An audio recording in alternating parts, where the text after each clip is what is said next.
유튜브로 읽는 박정희 전기 2권 전쟁과 사랑 암호명 반정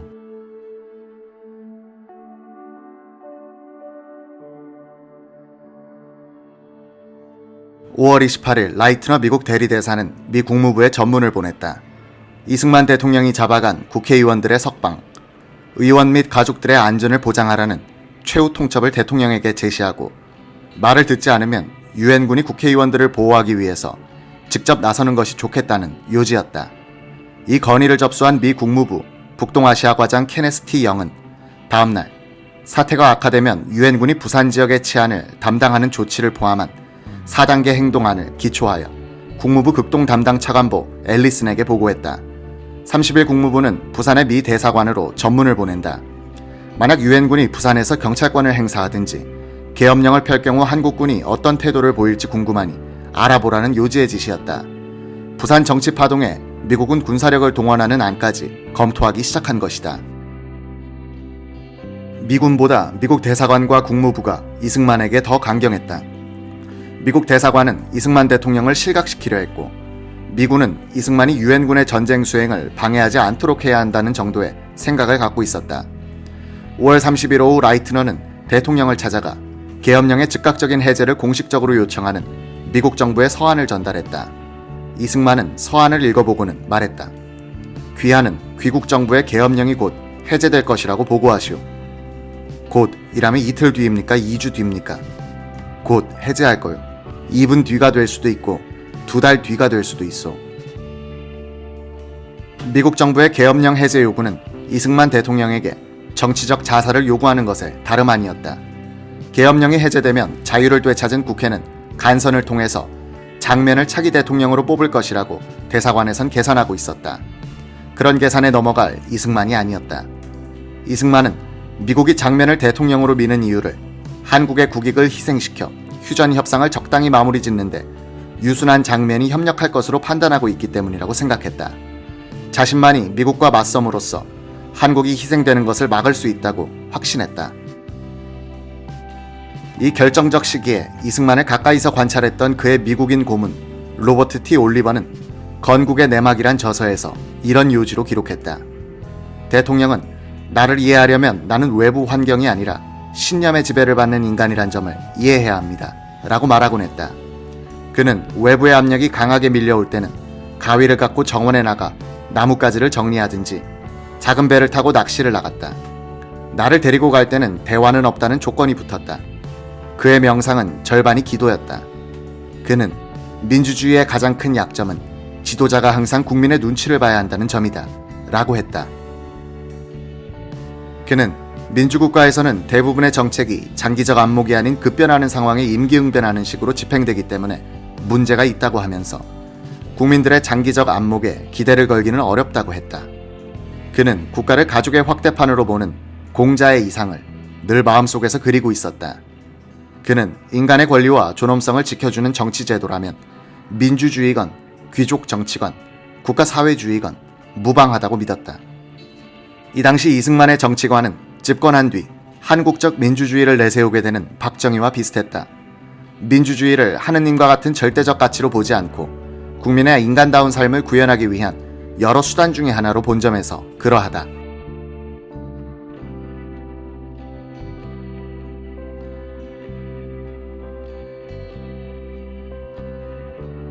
그러나 당시 한국군의 장교들은 이미 민주주의란 강력한 외래 사상에 세뇌돼 있었다. 이종찬 총장의 비서실장으로 있었던 정래혁 당시 대령은 이렇게 말했다. 육본의 참모들이 한덩어리가 되어 이승만 대통령의 야당 탄압과 계엄령 선포에 반대한 것은 소박한 정의감 때문이었습니다. 우리는 민주주의를 위해서 싸운다. 민주주의의 적은 우리의 적이다. 따라서 독재는 우리의 적이라는 식이었죠. 그래서 미군과 쉽게 동조하게 됐습니다. 5월 31일 라이트너 대리대사는 익명을 요구한 저명한 한국군 중장이 미국 대사관에 대하여 유엔에 의한 행동이 필요하다는 견해를 밝히면서 만약 부산에 대규모 폭동이 발생했을 때 유엔군은 어떤 행동을 취할 것인가 라고 물어왔다고 국무부에 보고했다. 나중에 라이트너는 미국 정부가 사료로 보존하기 위해 남겨놓은 역사 증언에서 이 육군 중장이 이종찬이었다고 밝히고 이 총장이 이승만 제거 쿠데타 계획을 타진해 왔었다고 말했다. 라이트너의 보고를 접수한 국무부 북동아시아 과장 영은 6월 2일까지 미국 정부의 태도를 확실하게 밝히지 않으면 라이트너의 제안은 없었던 걸로 할 수밖에 없다고 상부에 보고했다. 한편 도쿄의 클라크 미 극동군 사령관 겸 유엔군 사령관은 5월 31일 미 육군 장관에게 이승만에 대한 온건한 정책을 건의했다. 이승만의 행동이 유엔군의 군사적 목표에 위해를 주지 않으면 우리가 자존심이 상하는 한이 있더라도 정치 파동에 대해서는 외교적인 반박을 쓰는 것이 바람직하다는 요지였다. 그러면서도 클라크는 유엔군에 의한 계엄령 선포와 같은 비상사태에 대비해 일본에 주둔하고 있는 미군 1개 연대를 부산으로 출동시킬 준비를 해놓았다고 보고했다. 이즈음 이종찬 총장, 이용문 작전국장, 박정희 차장 계열이 반이승만 쿠데타를 어느 정도로 진지하게 추진하고 있었는가 하는 문제는 쟁점으로 남는다. 국방부 기관지 승리일보의 편집인 시인 구상의 증언. 나는 이종찬, 이용문 두 사람으로부터 따로따로 의논 대상이 됐습니다. 이용문은 이승만을 거세하는 거사 계획에 적극적이었으나 이종찬은 소극적이었습니다. 그는 문민우위의 원칙을 깨트릴 마음이 없었습니다. 저도 군의 개입을 말리는 입장이었습니다. 정래혁의 증언. 이종찬 총장이 이용문 국장과 구체적인 작전 계획을 의논한 적이 있습니다. 후방에 있는 대대규모의 국군을 부산으로 보내 계엄령을 무효화한다는 것이었습니다. 이 총장은 박정희 대령이 이 파병부대를 지휘하도록 하는 것이 어떻겠느냐고 말했습니다. 며칠 뒤 이용문 국장이 보고하기를 박 대령이 목숨만 보장해 주신다면 지휘를 맡겠다고 했다는 겁니다. 그때 저는 이 작전 계획의 암호명을 반정이라 붙였습니다. 인조 반정에서 딴 것이죠. 당시 작전군 과장 유원식의 생전 증언. 나는 이용문, 박정희와 함께 2개 대대를 부산으로 보내 정권을 뒤엎는 계획을 추진했습니다.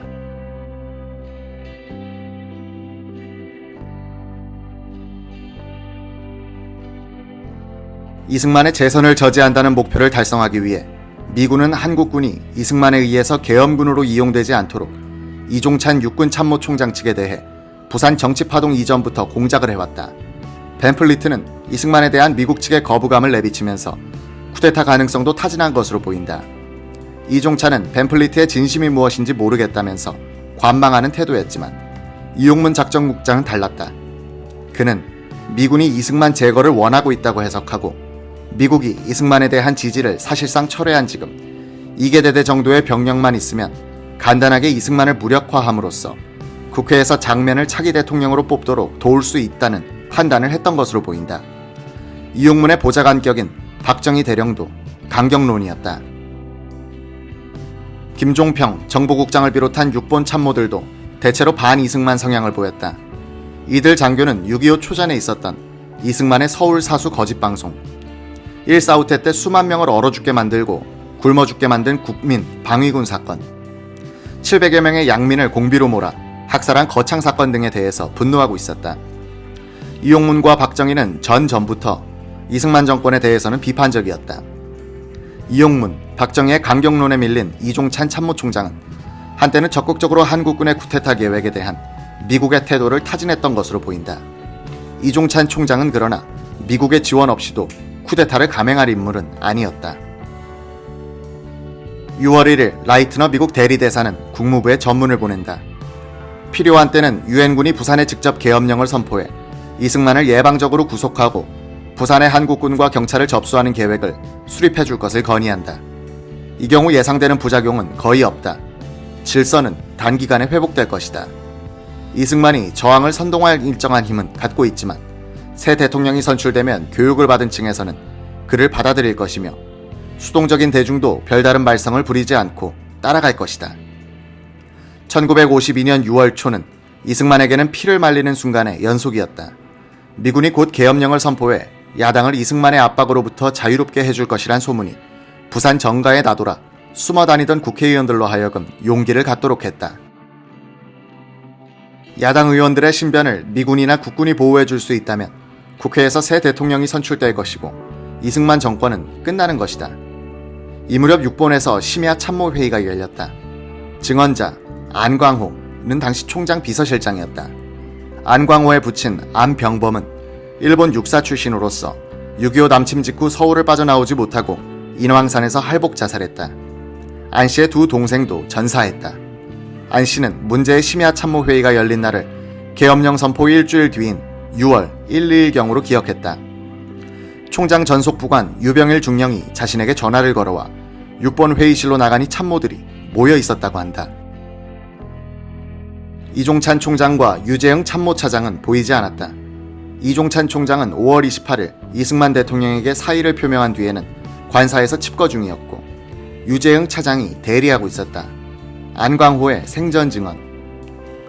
이상하게도 이용문 작전국장은 보이지 않고 박정희 차장이 대신 참석했다. 유병일 부관이 나에게 의제를 설명해 주었다. 후방에서 공비토벌 임무를 맡고 있는 2개 대대를 부산으로 보내 원용덕의 헌병대 병력을 견제하자는 것이었다. 아주 간단한 병력 이동 같았지만 그것이 어떤 결과를 빚을지는 모든 참모들이 잘 알고 있었다. 이승만이 유일하게 의존하고 있던 헌병대가 무력화되면 야당이 지배하는 국회에 의해서 이승만 대통령은 시각할 것이다.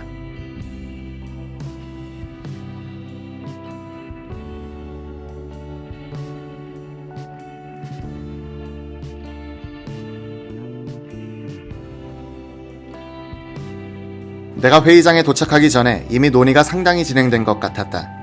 투입병력의 지휘관으로는 박경원, 이용 같은 사람들의 이름이 거론되고 있었다. 내 느낌으로는 회의의 대세는 파병하는 방향으로 기운 것 같았다. 나는 퍼뜩 이종찬 총장을 생각했다. 그분의 지론이 군은 정치에 개입해서는 안 된다는 것인데, 오늘 회의는 친위 쿠데타를 견제한다는 명분으로 또 다른 쿠데타를 감행하는 것이 아닌가 하는 생각이 들었다. 참모들은 나보고 이종찬 총장 대신 유재흥 차장을 참모회의 의장으로 모시고 나오라고 했다. 그때가 밤 2시쯤. 나는 대령이고 그는 소장이었지만 우리는 친구 사이였다. 나의 선친과 그의 선친 유승열 장군도 친구였다. 나는 유재흥 차장을 지프에 태워 6번으로 가는 차중에서 상황을 설명해 주었다. 유재흥이 그러면 어떻게 하면 좋을까? 라고 물었다. 나는 이런 요지의 설명을 했다.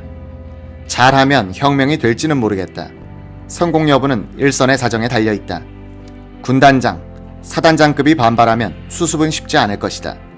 그러면 전쟁 수행에 차질이 생긴다. 성공해도 군이 혁명했다는 오점을 남긴다.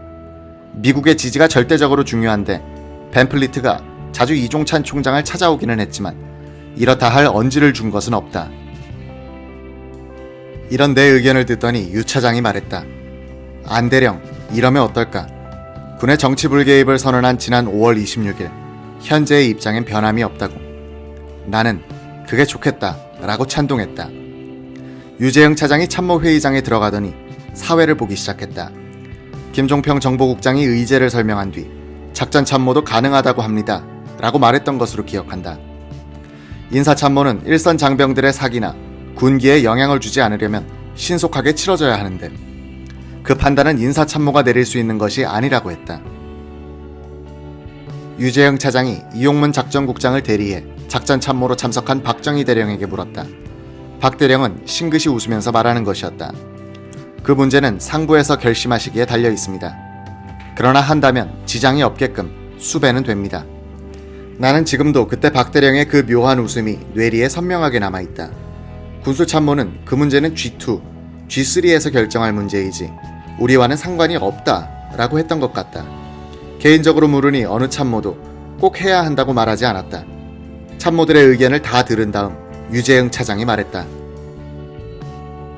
그러면 6본의 태도를 분명히 하겠다. 오늘 현재 6본의 결심에는 변동이 없다.